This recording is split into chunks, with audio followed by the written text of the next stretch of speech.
সোনারপুর থানার বিভিন্ন অঞ্চলে চুরির ঘটনা দিন দিন বাড়ছে। এলাকার চুরি কমাতে পুলিশের টহলদারি ভ্যান ও রাতের পুলিশ নজরদারি বাড়ানো হয়েছে বিভিন্ন এলাকায়।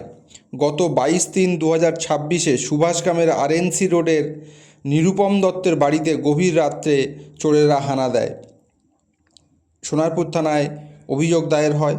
সোনারপুর থানার অফিসার জয়দেব দাসের নেতৃত্বে বিশ্বজিৎ সরকার একটি টিম গঠন করে চোরেদেরকে পাকড়াও করে এবং 3জনকে গ্রেপ্তার করা হয়। ধৃতরা হলেন ধ্রুব বিশ্বাস ও অঙ্কিত বর্মন। এদের সুভাষগ্রামের চণ্ডীতলা পার্ক থেকে গ্রেপ্তার করা হয়েছে। সৌম্যজিৎ সরকারকে মল্লিকপুর থেকে গ্রেপ্তার করা হয়েছে। চুরি যাওয়া সামগ্রী চোরেদের কাছ থেকে উদ্ধার করা হয়েছে। তার মধ্যে ছিল সোনার চেন, বালা এবং কানের দুল। ধৃতদেরকে বারুইপুর আদালতে পাঠানো হলে বিচারক তাদেরকে পুলিশ হেফাজতের নির্দেশ দেয়। আপনারা সঙ্গে থাকুন বেঙ্গল টুডে। আমি আপনাদের সাথে শশাঙ্ক মণ্ডল।